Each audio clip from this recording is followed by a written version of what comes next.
Hi, my name is Paul Heaps. I'm from Real Property Management, Southwest Michigan. We're based in St. Joseph and cover all of Berrien County in Southwest Michigan.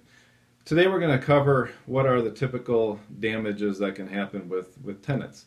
Um, and one of the main things, and I'm going to tell you all these things you can do to help prevent them, but the number one thing you can help do to prevent damages to your property is in tenant screening. So if you do a good job screening your tenant, that will keep out 90% of your problems. Now, with that said, there's some additional things that you can do to help eliminate or at least minimize the potential for damage. The first thing that you want to do is help train your tenant. So the first thing that you're going to do when you sign a lease with a tenant is you're going to tell them what the expectations are, so that they know that when they move out, there's a certain expectation of what the property is supposed to be left in what condition.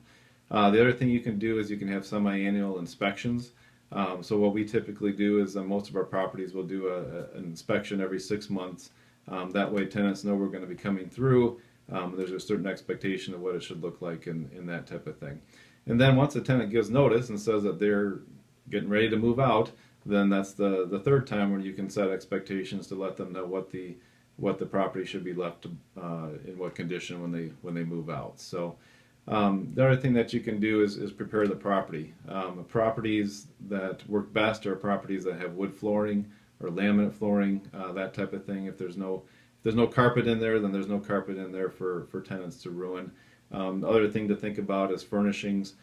Some people consider renting their place out furnished, and of course, if it's furnished, those are all things that can be damaged by the tenants. So, and typically, one thing to keep in mind, typically damages are not as bad as you think they might be.